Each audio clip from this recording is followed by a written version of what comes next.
grandfather? Yes. Sure. What's his name? His name is Zechariah Avram Ben Sender. Avram Ben Sender. Zechariah Avram Ben Sender. Rivka Bas Rachel. Rivka Bas Rachel. Rivka Bas Rachel. Bez Hashem, my daughter has one more week of radiation, and Baruch Hashem, they said the Nisan, she had no reaction of anything. Called the Kol Chatzot. What? The Kol Chatzot has tremendous powers. Unbelievable. Today I made a siyum, not a siyum, we made at 5 in the morning, we had a little Suda, not Suda, and I had on Zoom, Gavril Sassoon, my Chavrusa, who lost 7 children on Rosh Chodesh Nisan 10 years ago in their fire, and for Friday night. He was Thursday in my house. We learned Kriya every day.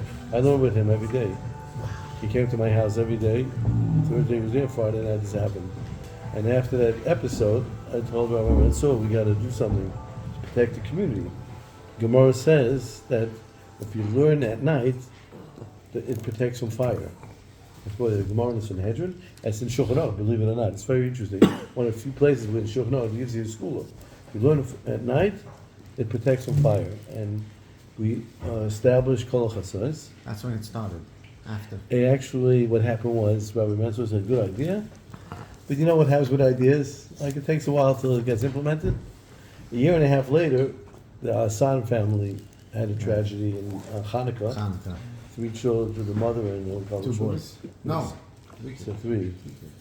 So Rabbi Mansour ran over and said, okay, how quickly can we get this thing? It was after Hanukkah. I said, how quickly can we get it started? I said, I'll try to get people. Maybe next year after Pesach. I said, no, we need to start immediately. So 2 weeks later, we got started with the Kol Chatzos. But today was Tanya, so I put Gabriel, he lives in Israel now, the father, on Zoom. He spoke beautifully. I really am going to transcribe it and share it with everybody. And I said, listen, this man is a living Yetzias Mitzrayim. Mitzrayim is a person's limitations, his obstacles, his challenges in life. There he goes. Nobody else had a greater challenge than he did. But he utilized it. He came out of Yetzias Mitzrayim and is being mechazik other people and helping others. The brother is taking care of bringing people closer. There's a yeshiva over here, Magen Avram, and wherever that is, of boys who are in trouble, boys, to get them on track. So we can always take our situations and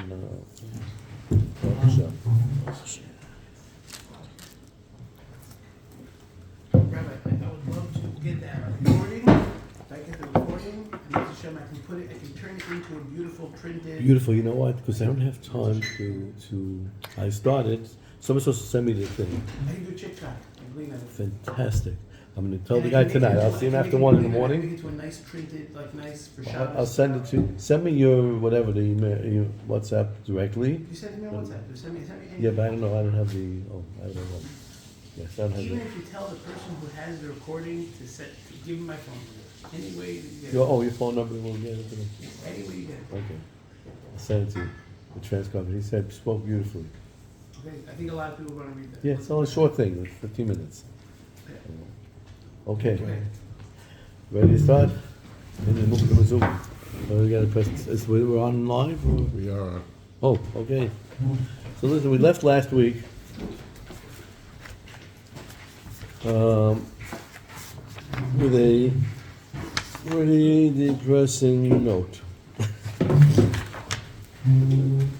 We're in the process of chopping ourselves into pieces. That's what we're up to. These 2 prakim. What's interesting is that if we take a review back, we're in chapter 30 right now. So we had chapter 26. Chapter 26 towards how important it is to have simcha. That's the key to everything. There's nothing more important than having simcha. Simcha Ezra. What? Simcha Ezra. And have Simcha Ezra too.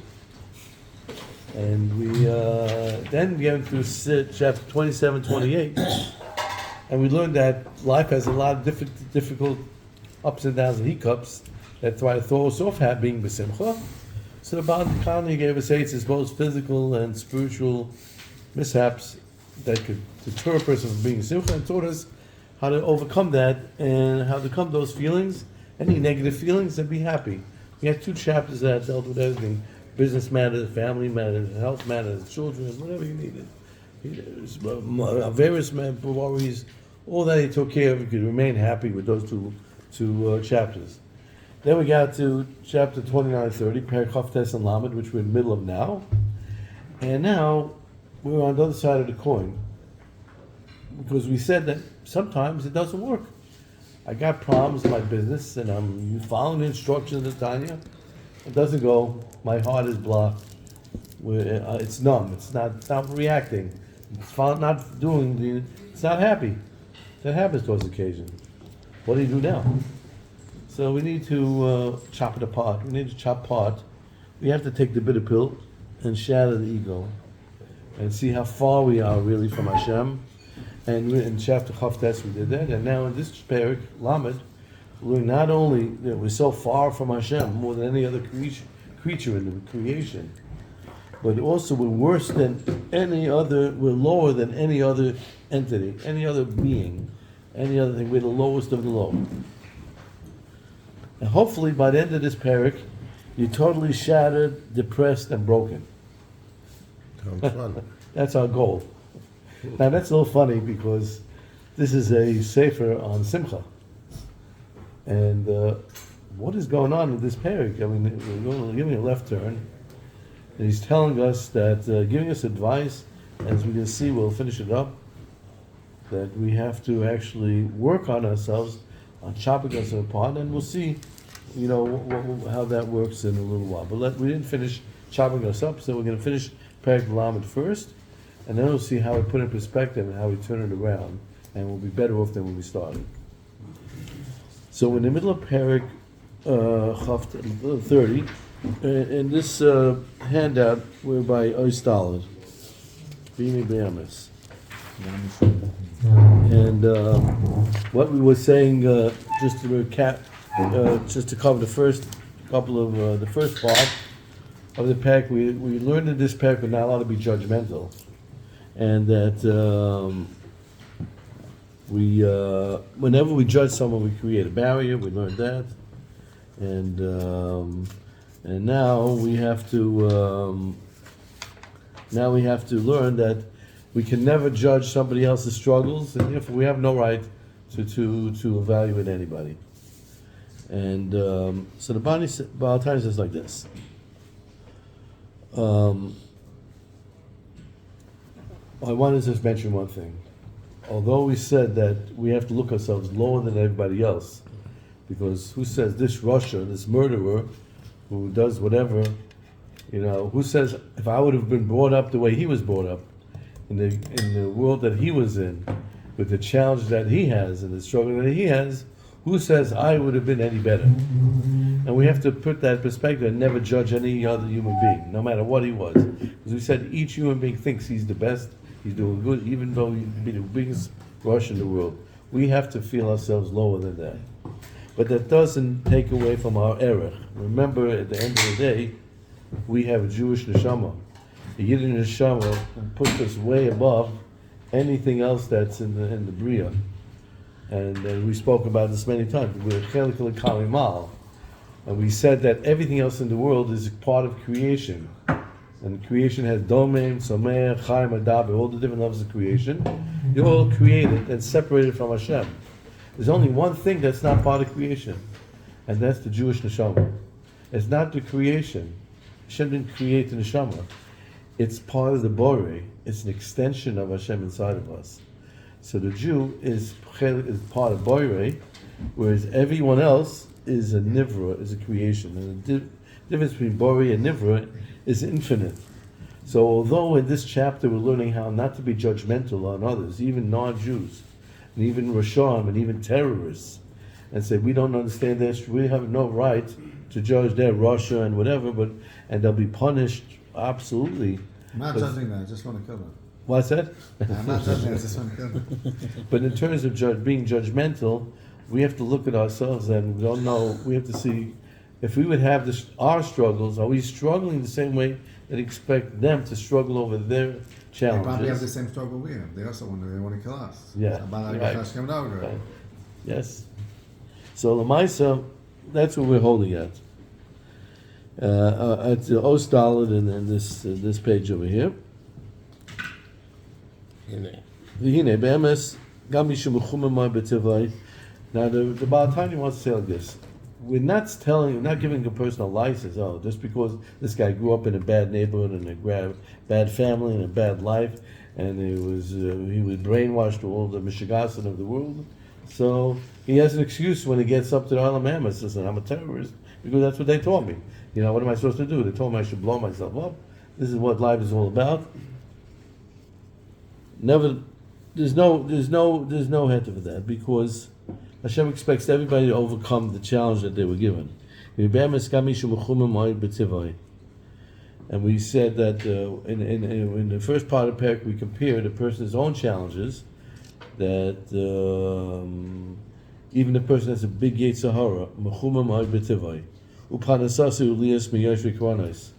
and his basic is not to be in the Dal Amas of Halacha and the Beis Medrash, where Moshe, or a person has Yetzer Hara, could schlep it to the Beis Medrash. He's not in the Beis Medrash. He's on Wall Street, or he's wherever he may be, or he's in the cloud in the internet world, wherever that is, flying somewhere there, wherever he may be. He's Meyashri Koronis. Kol Hayom. Ein lo shum esnasis achatav. There's no excuse. No matter what a person's status in life, when he comes up to the Olam Hamas, he'll give all the reasons, but it's not an excuse, because we're put here for challenge. If we didn't have any challenges, we could say Gan Eden. Hashem put every human being here, gave him his own challenges, and the expectation. That person doesn't overcome those challenges, he has to be cleansed from it. And the guy who's a Russia, there's no excuse for what he does wrong. Even a guy, naturally, a person should recognize as a creator in the world and hold back from this. The mere recognition that there's a Bari Olam is enough that he's expected to overcome his taiva, no matter how strong it is. Who sees everything, if a person uses his brain and thinks about it for a moment, one said, Hashem is seeing me, watching me, and in that case, he was able to destroy cut down his Yetzer Hara. If he doesn't do that, he's responsible, he's liable, and he's punishable. But it still doesn't give us a right to judge that person. What is it? Where did told us that? For the time he's created. He was created with that. Because Hashem creates every person with a different Yetzer Hara. Some people are, as we mentioned the last time. Don't Yetzer Hara come in before the Yetzer Tov, which comes in at Bar Mitzvah? Yes, that's why I deduct 13 years from my age. Because the Yetzer Hara is the main thing. That's how it comes and goes. You take off, it's not my vote, it's the Ger Rebbe's vote. He said, David Amel says in Perek Yavos, in Petilin, second time, Ani Ayam Yilidaticha. Today I was born. He said that as Bar Mitzvah. You have 13 letters in those 3 words. Because when you're born, when you get your Yetzer Tov, Yetzer Hara is called Mer Zaken or Ksil. He's the Zaken, he's the older one. He's the old foolish king. Thinks he's a king, and he's old, because he's 13 years older than the Yetzer Tov. And he's a Ksil, he's a fool. So yes, the Yetzer Tov comes in much later.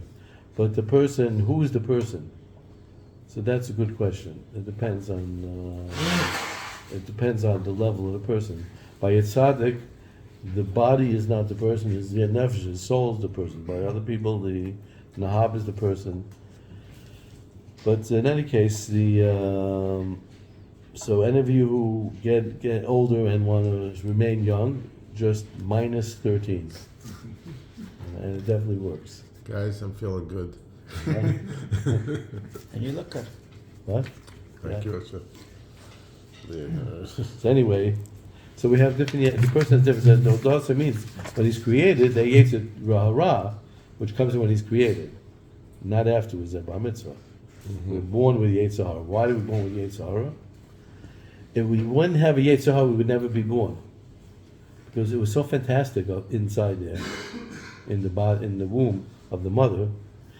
He had no worries. Didn't have to worry about food, lunch, supper, breakfast. Everything was taken care of. Didn't have to worry about hot, cold, winter, summer, clothing, not clothing. Didn't have to worry about any fighting, or maybe a little bit of fighting with other siblings. He certainly didn't have to worry about learning. He had a rabbi that taught him Kol Torah Kula. So really, he was at the very highest level. Why would you want to come into this crazy world? And that's why most people come into this world crying. In fact, if they don't cry, the nurse has to hit them to cry. You have to start out life with a cry, because it's really bad news.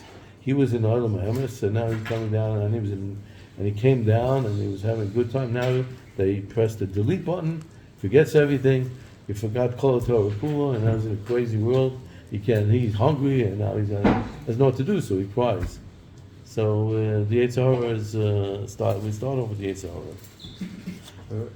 We were at a Fabring that there was a shaila that they said, I forgot who brought up, if the Torah is in our head, why are we getting it's hit on the lips? I think it was quoted Rav Shlomo Kambach, I think it was Azuz Clark. And he said the Torah is still within us, just need to get it out. Otherwise we get it in the head, then we forget it. By the past. Yeah. Yes, everything you have is already, you retain everything, just don't have access to it. It's stored away, everything is stored away. Different ways how to stimulate the moyach to bring out ideas, to bring out experiences in life, whatever. But Lamaisa, I told you a story about Chesky, my friend's uncle, who didn't have that. You spoke. You didn't know the story? Did I tell the story over here? I think I told the story, right? But the guy in Israel didn't have that? Oh, yeah. Yeah, so He went to Bezer Rebbe. it was what? Bezer Rebbe. He went to Bezer and he went to the Baba Sali. He got a slap. I think the Bezer Rebbe was the Bezer Rebbe told him to go to Baba Sali and to give him a knock. So, but we needed one person to do that, because at the end of Golos, we don't believe in any of these, many people don't believe in any of these Mamar Chazal. So Hashem had, the Chavetz Chaim says this, then the Golos, you'll need radios and tape recorders too, and you'll need videos.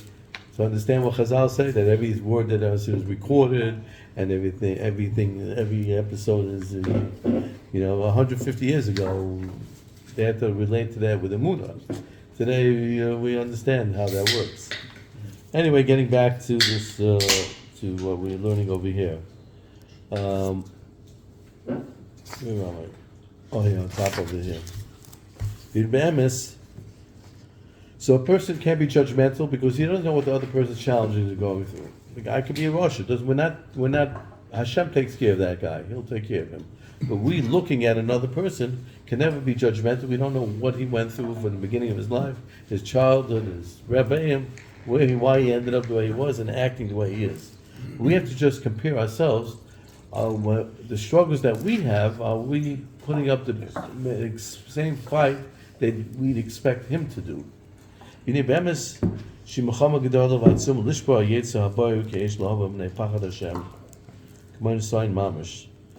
It's not an easy job.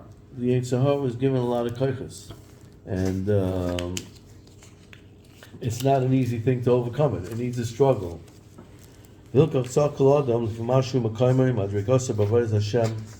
person has to weigh out and see if he's putting up the same struggle he expects the other guy to do. To evaluate and test himself. It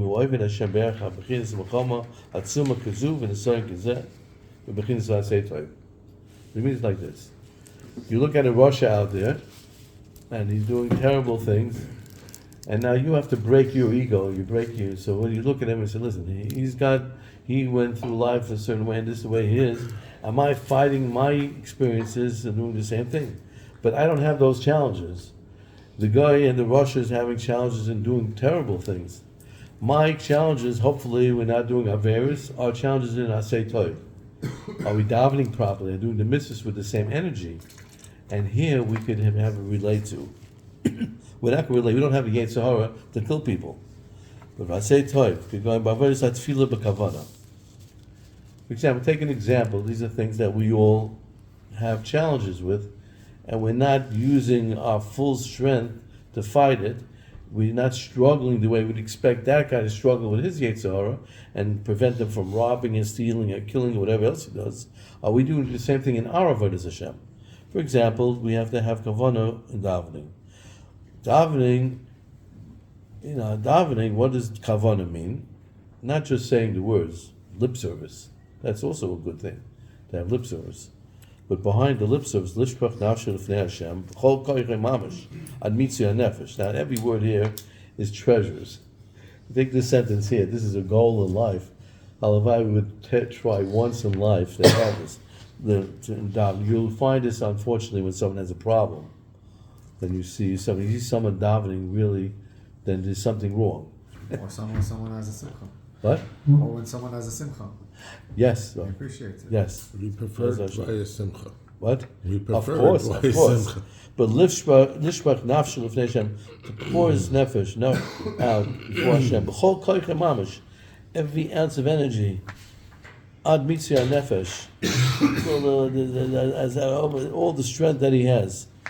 Lilachem, and what is he using this kochis for? Lilachem and gufa v'nefesh b'hamash shabai ma'anim ha'kavana b'macham atzuma. They try to prevent him from having kavana when he's talking to Hashem. We have a lot of this stuff where a person is trying to daven in Shemon Esrei and he gets distracted. He ends up in Tokyo. He ends up here and there. Some have to say Tfilos Haderech by the time they finish Shemon Esrei. But this is a big Muhammad to try to remain focused. I get the Delta 1. Oh, okay. Much when I say. How do you do this? How do you really daven properly? You have to have a chon for davening. You have to before davening, before you get to shul. Again, this is hard to relate to because today our hachon is to find a parking space and get in quickly enough to get our tefillin on before he's up to Shemon Esrei. So there's different challenges. What? The coffee room is the lounge. So the v'atshel v'toysem ka'ofa kodim atfila shachris v'avos v'yam b'yamai gam b'shas atfila. First thing is to dwell.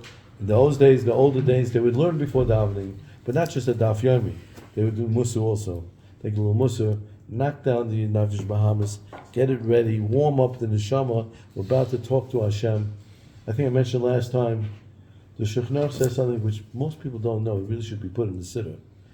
Before Davish, we had this Rav, Rabbi Stern, who was in our koil last week, from Yisrael, from Bnei Brak, Bechoshev Yid. And he said that Mul Kodesh Gadashim, when we stand Shemon Esrei, you have to picture yourself, you're standing before the Kodesh Gadashim. And that turns your whole Shemon Esrei into something different. Now before the Melech Malach and Malachim. And it's a different experience. But that requires effort before davening. It takes work. It takes work to not put aside the Nefesh Bahamas and to be able to concentrate properly.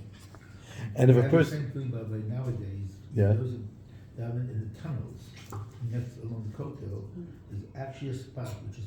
Mul Kodesh HaKadoshim. That was Rav Darzi's minyan. Right now, Rav Avichai is the Rosh Yeshiva there. And they used to daven there every day. In the beginning, they wouldn't let you in. Like, you had to come and really in. You know somebody. There's a guy, Avram Sokol, Yitzchok Sokol. You know who Yitzchok Sokol is? He opened up the first radio station in Lakewood. Then he moved to Israel. He worked for Bodek.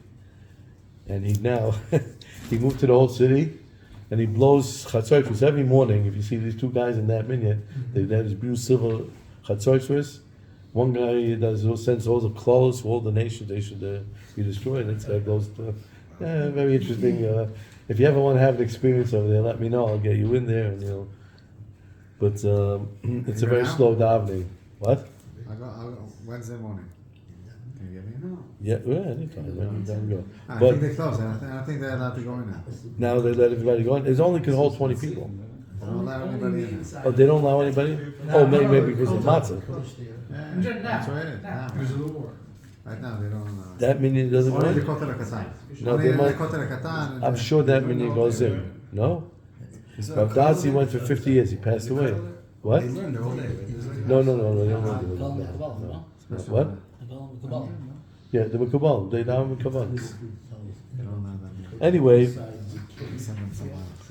Bottom line is have to evaluate, are we putting our struggle in Avodas Hashem the way we expect that other guy to overcome his Yetzer Hara and hold back from doing his Averis? And if we don't strive, if we don't struggle and work on ourselves to have this type of kavanah, and we all experience this when we really need something, and we may have a davening. Now that's supposed to be every day. That's supposed to be always. It's not easy. That's our struggle. So that's how can we judge somebody else? Hashem put us in our struggle. Our struggle is in Asay Toy, Baruch Hashem. But still, we can't judge somebody else without the struggle. Is what we have to compare. Chol shelo higia, we're up to his ches. Chol shelo higia l'deimi dezu, l'lachem m'gufa m'chama atzuma kazu. Adayin lo higia l'bechin zerach m'chemes ha'yetzer habar k'eish l'hava. He's obviously missed the boat, and he has not overcome his Yetzer Hara enough, subdue to his Yetzer Hara. And we don't have to only look at our davening. If our davening matches that level, and we're putting in the energy for the davening, but even other things, davening, at least davening is only a few times a day, and when you come to daven, it's a little bit easier, because you need some things that you have to daven, so you might as well have some kavanah. If you want to have panos, you got a business deal coming up, or a person needs a refuah, so obviously he gets to Shemon Esrei, he's going to have a little bit of kavanah at least for that. But now he turns to other things, birchas hamazon and birchas hanenan. It happens every day, 100 times a day, and you're eating. Ain't so kavanah misses the shman. Can I ask you a question? I'm getting picky here, but it says you're supposed to fight and take like a lesson from the guy who's got a big Yetzer Hara, how hard he has to fight, that you have to fight with that total energy. Learn from this guy how much energy he would have to expend that much energy in your own fight. Because he has to, okay. Right. And that's what I heard you, thought I heard you say that. But on the other hand, it then turns around and says, Lias nichna v'nishbar. So how are you supposed to put out all that energy from the space of nichna v'nishbar? Oh, that'll be discussed. That's the question in perek Lamed Aleph. When we finish this perek and we totally destroy ourselves, and we're nothing but nothing, we're shattered, we're nowhere near what we expect other people to be. Now we pick how we use that, where we get the energy to serve Hashem. The energy to serve Hashem comes from simcha. Simcha gives us energy. Sadness and depression makes us dead. So, but remember here, we need these tools because we're talking about a case. These prokim are for the guy who has a big ego and it's holding him back. It's blocking his heart from serving Hashem. He's got to chop it down first. So here we have the need doctrine for it. Only for here. Afterwards, we smooth sand. We'll see. The next pack will talk about exactly your question. So this is for a guy who's struggling with the ego. He can't get himself into the space, so you have to make yourself smaller that you can have room for the right. Right. We're in the middle of breaking up knocking down the ego. And we're giving 3 examples. Kenega Torah, Avodah, Gemilas Chasadim. Avodah, Gemilas Chasadim. Let's see. The first Avodah is Tefillah. The Chesed, maybe he puts Chesed with the Birchas Hanenan, because that's doing Chesed with your body. And Torah. 3 examples of where in Asay Toiv, the 3 different kavim, Torah, Gemilas Chasadim, where in each of these cases we require struggles, as he'll explain shortly. And this is all part of the avodah, davening or benching, brachas with kavanah, and mitzvahs with kavanah. Similarly, we have to look at our learning. Are we putting the energy of learning that we should more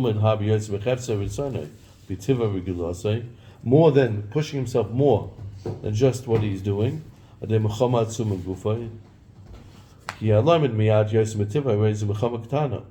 was a little more than his natural limits, that's a small mechama.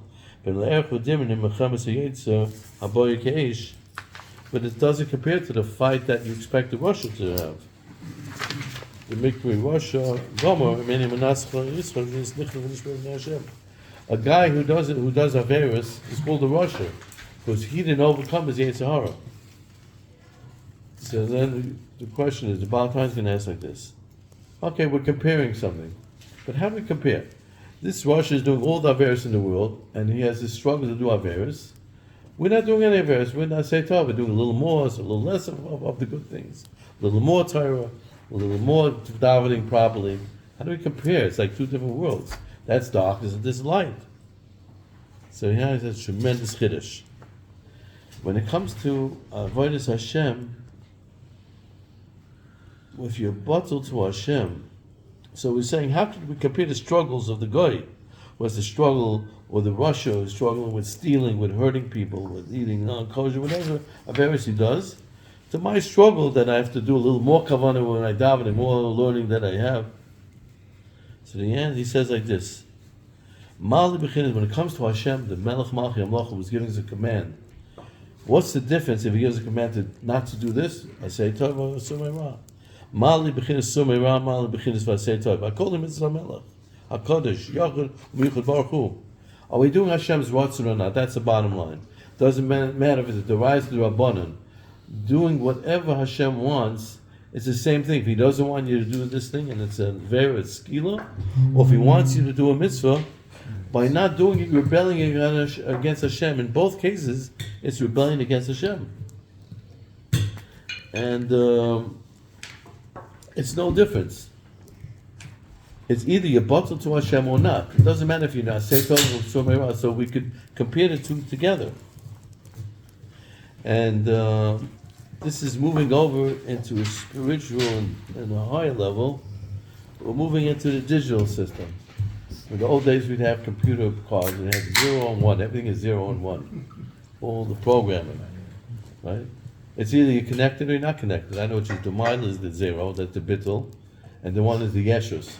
So klipa would be considered 1, and kedusha would be 0, or if you look at it the other way. But the point is, everything is simple. It doesn't matter asay tov, sumei ra, whatever issues there may be. Is this what Hashem wants or not? That's the bottom line question. And if Hashem doesn't want the Rasha to do his averis, He also wants the person to daven with the right kavanah and learn as much as he can. And we have to compare the two and see where we're holding. Because remember, the goal of this perek is to take the air out of the ego. So Yudal, Afil B'chin Sumei Ra.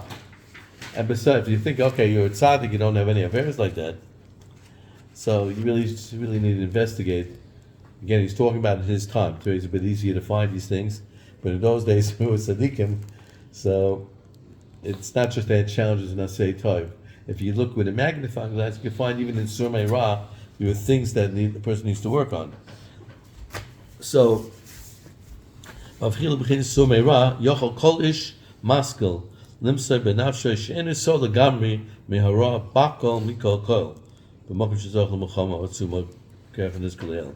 That if he analyzes even his avoiding things which are bad, is he really putting in that energy? He's totally doing that struggle that he expects the Russia to do. And even less. So you give examples that we can relate to in Surmei Ra. Middle of a nice conversation with someone, or talking about something negative about a friend, even though it's very minimal, even if it's true. And even if it's just to help you justify, like they're blaming you for something and just telling the truth. Well, it wasn't me; it was the other guy. There's a story over there. It was talking about a case that someone had get musa. There's the get mukusha is that for Kahanim. Kahanim, any Kahanim here? Yeah. Okay. Sometimes Kahanim have a lot of energy. They have super energy. They have super energy. They always have super energy. You got to be careful with these guys. Comes out at 4 a.m. for sure.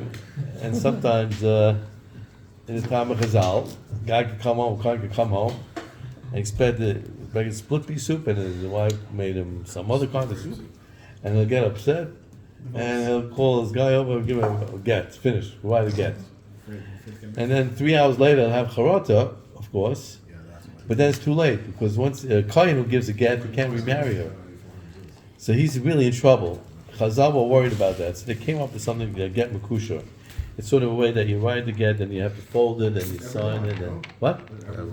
Yeah. But they don't have that today. We'll see why. Because Moral Goyla, he removed the need for that. But they were worried about this, so they had this thing. It's very complicated get to write and to sew and to everything. This way, it would take such a long time. By the time it's finished, the kohen will be calmed down, and he won't have to give the get to his wife. This is something which we don't have today, but we had back then in time of Chazal. And so Rabbeinu Kodesh once was some kohen gave his wife this get makusha, and he determined that it was not written properly, his puzzle, so the get isn't a get, the guy could remain married.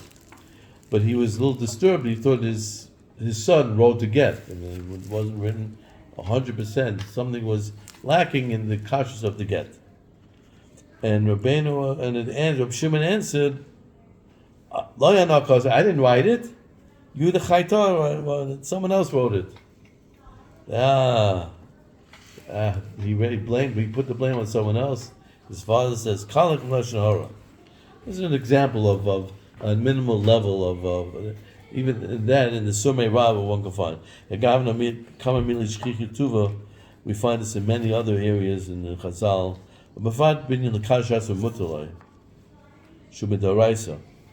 Besides doing bad things, and we have to evaluate, are we really avoiding doing virus in the way that we expect the Russia to overcome its struggles?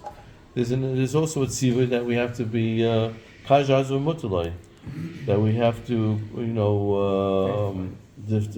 what's that? Sanctify ourselves, or at least hold ourselves back from luxuries and just giving in to everything we want. That's also a mitzvah aseh, kadoshim to you, skadashtem. And then we also have to look at the abundance. Divrei Sofrim is more than Divrei Torah. So, and then there's other averos which Chazal give a name. These type of averos, the minimal ones, they're not the big ones, the big 365. These are small little things, which are averos that a person treads with his heel, like we don't even recognize it. And we make it almost as it's mutter, because we repeat it constantly. It's not considered an avera. But the person has to see, even these things he's expected to struggle on.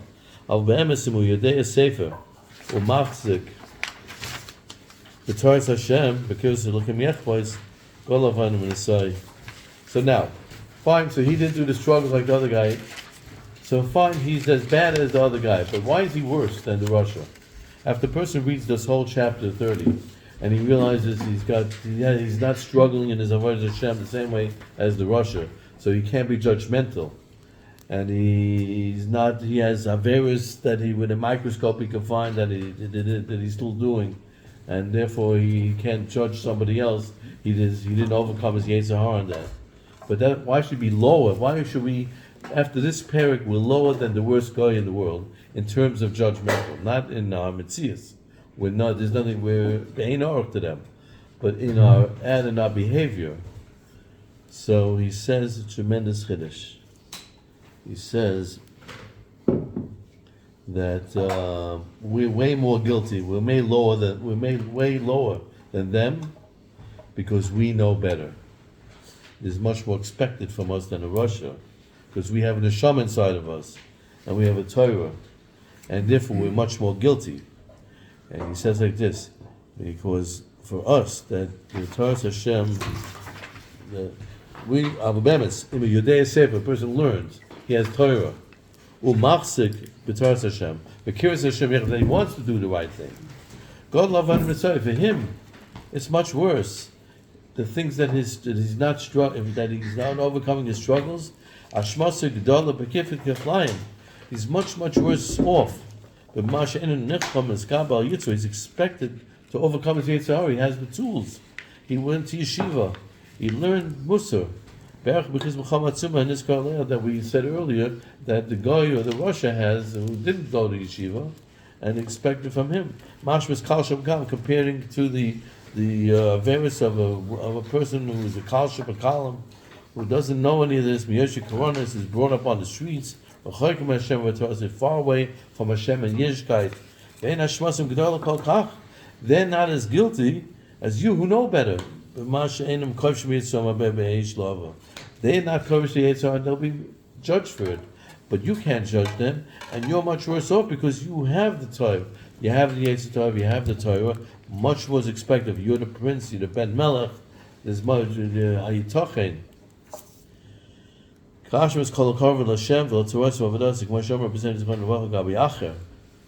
was the worst Yad B'Chvadi, and he was Moirid. That one who knows, if he doesn't know, he can have half a teretz. It's not a total teretz. He'll need the biggest lawyers in the world when he gets up there, and he'll still have a problem. But certainly, if someone has the tools and has the Torah, so when a person, therefore, when he finishes, there's down like shkogas. There's affairs like shkogas. That his sins, deliberate sins, are like accidental, meaning that he has half of a teretz. But a guy who has learning, who has Yiddishkeit, who has family, whatever, when he developed himself, so he has a much more serious problem. So we end up with this perek. He seems to be like very lengthy about this. He always says things much more bekitzer. This is very going myrach on this. Every line here is Kodesh Kedoshim, and each one is taking a different aspect. Like I just gave an example, he's taking different things because different people have different struggles, and he's also hammering in exactly what to think about to break the Yetzer Hara, and to giving you. It's perfect, giving you all the instructions what to do. If it would summarize it in one line, you may not get it. You're really turning the. That's what I'm asking you, actually. He's turning the knife. Remember, by the time you finish this perek, you're absolutely totally splattered. And as we said before in the beginning, fine, Mazel Tov. We finished this perek, and we're finished. What do we accomplish? We're now shattered, depressed, and broken. This is totally the opposite of what we wanted to accomplish with the Sefer. How do we get out of this? How do we turn it around? So Tanya is going to tell us as we begin the next perek, Chiddush. He said earlier that being sad is klipas naga, is klipa, and being happy is kedusha. And we learned in the past, sadness is a technical issue. It's not really bad on its own. Instead, if one is sad, he won't have the energy to fight the Yetzer Hara, and it'll take over him. And if one is happy, so sadness is not inherently bad, but it leads to bad. And happiness fuels the fight to overcome Yetzer Hara. That's what we had learned till now. Now, as we start the next perek, the Baal Tazim tells a chiddush. He's going to say that the sadness is klipa in itself, it's bad in itself, and kedusha is good. What is klipa and what is kedusha? Kedusha is bittul, nullification, and klipa is yesh, is yourself. You know why a person is sad? Because he thinks about himself. Every time a person thinks about himself, he becomes sad. Why? He's thinking about himself. No one's happy about themselves if they think about themselves. Are they following their expectations? Are they reaching their levels? Whenever a person thinks about himself, he's going to become sad. Because we always have higher, greater goals, and we didn't meet them. And in a certain way, there's a certain enjoyment of being sad. It's sort of like self-service, because we're serving the self. The self is the yeshus. It's all about yourself. When a person is sad, because he's thinking just about himself, it's actually a perverse pleasure, being sad, and enjoying a good cry. Because what are you doing? You're feeling yourself. And that's why you're sad, but you're feeling about yourself. Happiness is when you leave yourself. You transcend yourself. You don't focus on yourself. Because if a person focuses on himself, there's too many things to make him unhappy. He's not making enough money, he didn't behave this, he didn't do that. It's not healthy to think about yourself. Because self is klipa.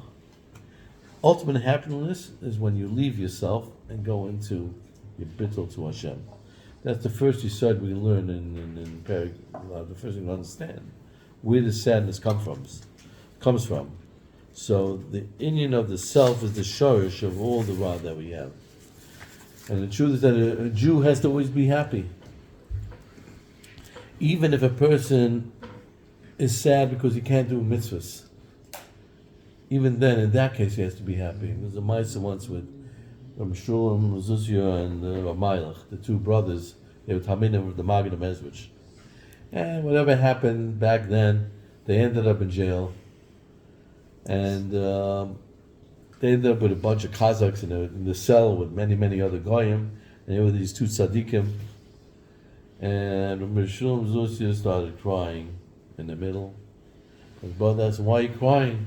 He said, "I'm crying because it's the middle of davening time, and there's a waste bucket in the middle of the cell over there, and he can't daven." So he's crying that he can't daven. So his Rabbi Judah told him, "What do you mean? The same Hashem that wants you to daven tells you halach that if there's a waste in the middle, then you can't daven. So now we should doing Hashem. It doesn't make a difference if you could do the mitzvah, not do the mitzvah. Be happy doing what Hashem wants. Now He doesn't wants us not to daven." And they're so excited about it, they started dancing. And they were dancing, and the other goyim, the Kazakhs over there, were watching these two guys dancing, these tzaddikim, and it got caught on, and now the whole cell, everybody was dancing. Now the God is outside, hearing a commotion. He comes into the cell and said, "What's going on over here? What everybody dancing about?" And they pointed to those two Jews, and they're their fault. They started it. They said, "Well, why are they dancing?" He said, "I know there's something." They were talking something about this, the waste, that bucket in the middle of the room. "Oh, that's why they're dancing? I'm taking it out." And I'm sure he was able to daven. So, but the point is that the idea is that we have to be happy in all situations. But you should know that it's much easier to cry and much easier to be sad than to be happy. Happy requires avodah. And when you learn in the next perek, how to turn it around. I want to start. Do we have it over here? I want to do just a little bit because it's not healthy to leave us in a down. We have to start picking up. Because we're going to see that after knocking us down, we're going to get so much higher. It's like a spring. After we pushed ourselves down, we're going to go flying up after this in the next perek, Lamed Aleph. So we're not going to not do the whole perek, but just a little bit so we can get into the positive moves since we're Chodesh Nisan already. And why is the teva to be sad? what? Why is the teva set up to be easier? Because the teva is a person focused on oneself. It's yeshus. We created it as a yesh me'ayin. Our job is to remove the yesh, to remove our to remove our ego, to remove ourself. So we're naturally a self. We're vatal ourselves. That takes avoid. Can't you be sad from things outside of you? Just No, that's not after we learn perek Chav Zayin Chav Ches. After Chav Zayin Chav Ches, after those programs we learned, we took care of everything outside. No more sadness from that. No, you could be sad from other. Why is it only from? Why is it sounds like selfish to be sad? No, here we're talking about the situation where the heart is not responding to happiness. But Tanya gave us eitzes. If you're sad because of external things, now there are certain things you're sad about. The novel, Avelis. No, something bad happens to someone else. You can be sad for that. Certainly you have to have hergation, but you still have to have, in avodas Hashem, you always have to have simcha. Hashem made two parts of the heart. There's two components in the heart. There's one part of the heart that has the air, that's connected to the lungs. There's the right ventricle and left ventricle, and one is filled with blood. The two parts. The Zohar says you can have simcha on one side and sadness on the other side. Crying and having to be both. Sometimes you need to utilize. Sometimes to break the answer you need that, but you have to be able to access the simcha as well. So let's start the next perek so we can move up onto a positive. Well, before you start, Yes. at the very end where the Baal Tanya was talking about the quintessential example of somebody who didn't live up to their expectation, Yeah. it was interesting that the name was after, Yeah. like after. Lishman and Vuya. Yeah, it was sort of an interesting example where perhaps maybe there's some connection to the importance of choosing a name. It's sort of spiritual. I think the name was a nickname, wasn't it? Originally? No, it was a nickname, the Lishman Avuya. But I'm trying to remember now why they chose Acher. There's a whole story about it. Why he was but I recall right now why that was chosen as a way to refer to him.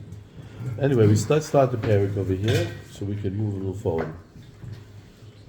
V'hinei afim yishach abi lahamek binyan maniskam le'el k'shar shtayim.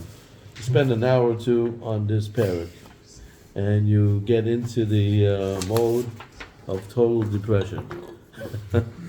And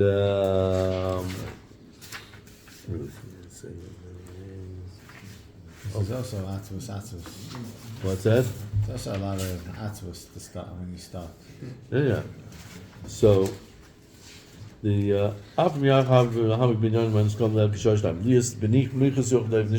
you broke your heart. So now your heart, that was a stone heart. We're talking about the spiritual numbness. These are the program that tells the guy who's cold and is not warming up to Yiddishkeit what he needs to do. And these eights that he gave us in the last two program are going to sink us down to Atzvus Gedolah. He says, "Lo Yochosh, don't worry. Don't worry. Why not to worry?" The Avshaz is Mitzad Klipas Noiga, so you can explain. Even though the Avshaz is coming from Klipa, Lo Mitzad Kedusha, can't be from Kedusha, because Kedusha is only good. Kedusha is only happiness, is light. Kedusha, Mitzad Kedusha Ksiv Oiz V'Chedva B'Makamai. Strength and happiness is in this place. Ve'ena Shechina Shora B'Toch Simcha. By Simcha is Shechina. If a person is sad, you can know the Shekhinah is not there. So why should it not bother him? There's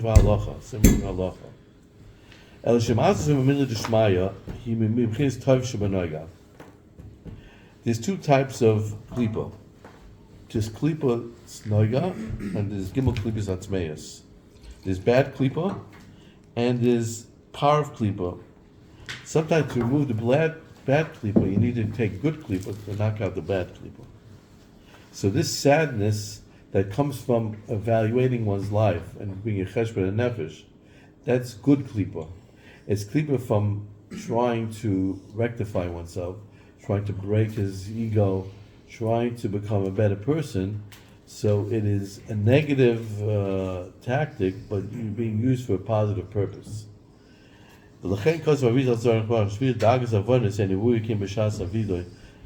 Now, this is not used all the time. We can't use this program all the time. The perek Chavtes Lama is only necessary when you see you're just dead. You're just not warming up to your mitzvahs and you're learning somehow in your life. You got stuck, then you have to open up perek Chavtes and Lamed. There's another time we have to bring out these feelings when we do vidoy. It's really only once by Shanu Baganu or by Kushal Mita.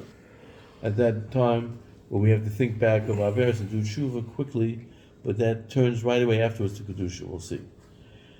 So, but we're not allowed to have sad feelings about one's Averis in the middle of davening or middle of learning. That has to be simple psychology. Specific times, the Tanya says, the specific times in one's day, or one's weekly cycle, very few. Maybe a few moments by Kushal Mita, and one or two spots in your davening, where you could think about any negative things that you have. Other than that, the rest of it is all positive. But why do we have to think about it anyway? So he says, if you want to fight the Yetzer Hara, you got to fight it on its own territory. Chazal say, if you want to chop down a tree, you need to chop it down with an axe that's made out of the tree. You can't chop down the tree, but you need the wood from the tree to knock down the tree. If a person has the Yetzer Hara, he needs to take the sadness, which is Ra, and he has to klipa, he has to use it for to knock himself down and fix him. And every sadness, there is a positive result.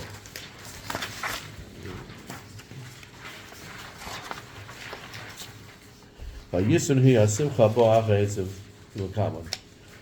to teach us now in this perek is how to get out of the sadness, how to turn it around.